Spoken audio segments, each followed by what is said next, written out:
السلام علیکم ورحمۃ اللہ وبرکاتہ۔ ناظرین کرام، امید ہے کہ سب آپ لوگ خیریت سے ہوں گے۔ میں آپ کا ہوسٹ محمد مزمل اور آپ دیکھ رہے ہیں ہمارے YouTube channel the knowledge of Islam. تو دوستو، آج کی اس ویڈیو میں ہم بات کریں گے کہ پوری دنیا کے اندر اسلام پھیلنے کی وجہ کیا ہے۔ تو دوستو، ویڈیو شروع کرنے سے پہلے میں آپ سے ریکویسٹ کروں گا کہ اگر آپ ہمارے اس چینل پہ نئے ہیں تو پلیز لائک اور سبسکرائب کرنا نہ بھولیں۔ تو دوستو، آئیے ہم ویڈیو شروع کرتے ہیں۔ دوستو، سب سے پہلے میں آپ کو بتلاتا ہوں کہ بعثت کے بعد نبی پاک صلی اللہ علیہ وسلم مکہ میں 13 سال تک مقیم رہے۔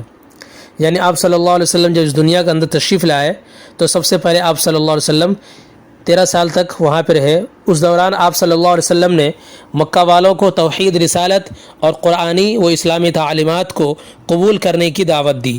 اس دوران مکہ کے بہت سے خوش نصیب افراد نے ایمان قبول بھی کیا۔ پھر آج دنیا کے جو ممالک سب سے زیادہ مسلم آبادی والے شمار کیے جاتے ہیں، ان کی تاریخ تو یہ بتاتی ہے کہ وہاں کبھی مسلمانوں نے فوج کشی نہیں کی۔ ان مقامات پر اسلام کی اشاعت کا ذریعہ مسلم تاجروں، علماء کے اخلاق اور عادات اور اسلام کے شفاف تعلیمات رہی ہے۔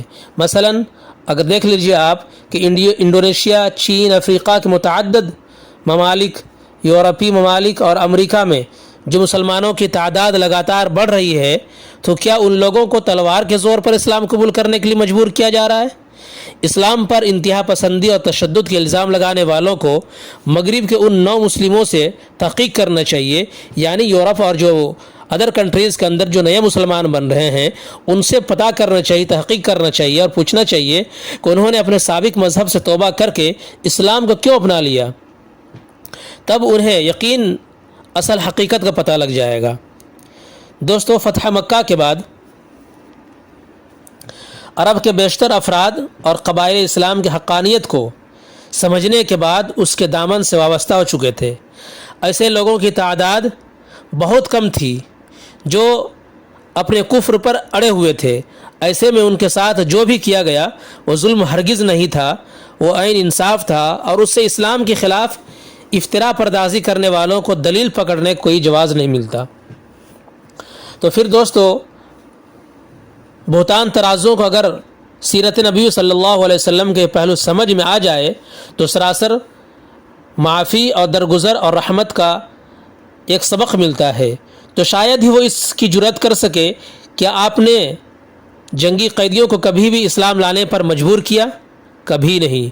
اب تاریخ اٹھا کے دیکھیں تو کبھی بھی ایسا نہیں ہوا کہ قیدیوں کے ساتھ آپ صلی اللہ علیہ وسلم نے کبھی کسی طرح سے کوئی مجبور کیا ہو، بلکہ آپ صلی اللہ علیہ وسلم نے انہیں ان کے حال پر چھوڑ دیا۔ مثال کے طور پہ قبیلہ بنو حنیفہ کے سردار سمامہ بن اسال حنفی کا واقعہ لے لیجئے، جنہیں مسلمانوں نے کسی سریے میں گرفتار کر لیا تھا۔ وہ لوگ انہیں پہچانتے بھی نہیں تھے۔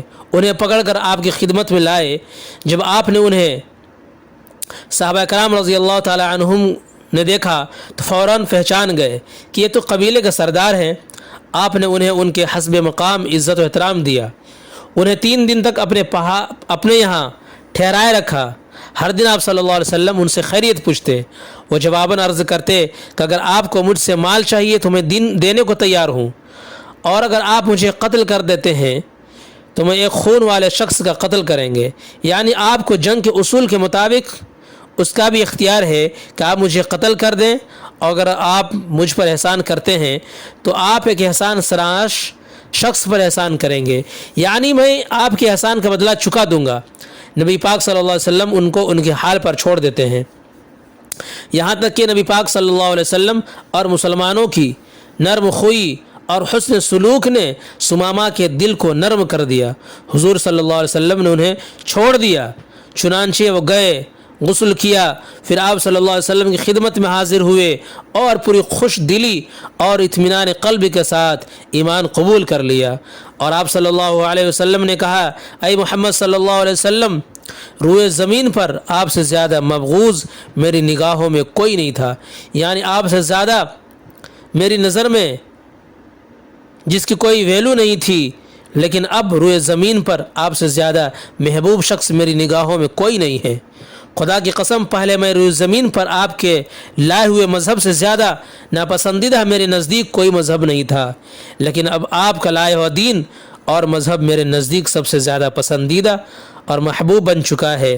پہلے آپ کے شہر سے زیادہ ناپسندیدہ میرے لیے کوئی بھی شہر نہیں تھا، مگر اب آپ کے شہر سے زیادہ محبوب اور پسندیدہ بھی کوئی شہر نہیں ہے۔ آپ کو ان کے اسلام لانے سے بڑی خوشی ہوئی، کیونکہ وہ قبیلے کے سردار تھے اور بعد میں ان کی اتباع میں ان کے قبیلے اور قوم کے بہت سے افراد نے اسلام قبول کیا۔ اور دوستو آگے بتا دوں، تاریخ بہت لمبی ہے۔ ایک زمانہ ایسا بھی گزرا ہے جو 20ویں صدی کے اندر جو پوری دنیا میں صلیبی حکومت قائم کرنے کے جنون میں دنیا کے طول و عرض پر حملہ کیے گئے، وہ سب بھی تاریخ کے اوراق میں محفوظ ہی ہے۔ تاریخ میں برطانیہ، روم، اٹلی، فرانس اور امریکی اتحاد کے ترجمان لارڈ لومنی کا وہ قول بھی محفوظ ہے جس میں اس نے 1918 میں پہلی عالمی جنگ کے اختتام اور بیت المقدس پر قبضہ کے موقع پر کہا تھا کہ صلیبی جنگوں کا اختتام تو اب ہوا ہے۔ اس موقع پر فرانسیسی ترجمان نے دمشق میں اسلامی قائد سلطان صلاح الدین ایوبی کی قبر کے پاس جا کر یہ کہا تھا کہ صلاح الدین ہم واپس آ گئے۔ بوسنیا، چیچنیا، ہرزیگوینیا اور متعدد افریقی ملکوں میں جو مسلمان کی جان، مال اور عزت و آبرو پر بے تحاشا ڈاکے ڈالے گئے، وہ بھی صلیبیت کے ہی نام پر تھے۔ حالانکہ ان سب کے برخلاف اسلام نے اپنے تمام تر تاریخی مراحل میں اپنی صاف، شفاف اور روشن تعلیمات کے ذریعے انسانی قلوب کو مسخر کیا۔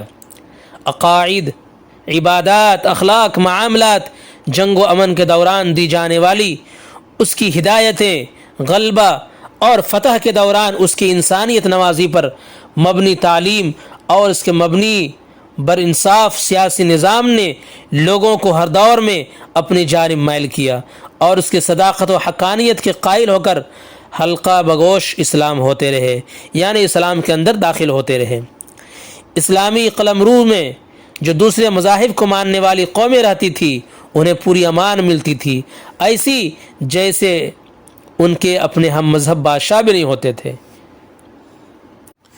تو دوستو اسلام کے مجاز میں سلامتی، صلح جوئی کا عنصر شامل ہے، تو پھر اس نے جہاد کو فرض کیوں قرار دیا؟ ایک اہم سوال ہے، اور اس کا جواب ہمیں اسلام کے بالکل ابتدائی دور نبی پاک صلی اللہ علیہ وسلم کی سیرت مبارکہ، خلفائے راشدین، دیگر اصحاب و تابعین اور موجودہ انسانی تاریخ سب کو سامنے رکھتے ہوئے تلاش کرنا ہوگا۔ ویسے تو یہ ایک واضح سچائی ہے کہ باوجود کم و بیش 1000 سال تک مسلمانوں نے دنیا کے ایک بڑے حصے پر حکومت کی، لیکن آج بھی ان کی تعداد دنیا کے مجموعی آبادی کا زیادہ سے زیادہ 22% ہے، یعنی 7 ارب میں سے 1 ارب 70 کروڑ کے لگ بھگ۔ یہ بھی اس حقیقت کی واضح دلیل ہے کہ مسلمانوں نے دین کی اشاعت میں زبردستی سے کام نہیں لیا، کیونکہ اگر وہ چاہتے تو کم از کم اپنی سیاست کے عروج کے زمانے میں تو ایسا کر ہی سکتے تھے کہ دنیا کی قوموں کو تلوار کی نوک پر اسلام کے دائرے میں داخل کر لیتے، مگر انہوں نے ایسا نہیں۔ تو دوستو آپ صلی اللہ علیہ وسلم کی سیرت طیبہ سے یہ اندازہ ہوتا ہے کہ یقیناً یہ اسلام تلوار کے زور سے نہیں بلکہ اخلاق اور محبت سے پھیلا ہے۔ یہی وجہ ہے کہ آج پوری دنیا کے اندر جو سب سے زیادہ پھیلنے والا اگر مذہب ہے تو وہ مذہب اسلام ہے، سب سے زیادہ پھیلنے والا وہ مذہب اسلام ہے۔ تو دوستو امید ہے کہ آج کی ویڈیو آپ کو یہ میسج ہمارا پسند آیا ہو۔ دوستو ہماری حوصلہ افزائی کے لیے میں آپ سے ریکویسٹ کروں گا کہ لائک اور سبسکرائب کرنا اس چینل کو نہ بھولیں۔ السلام علیکم۔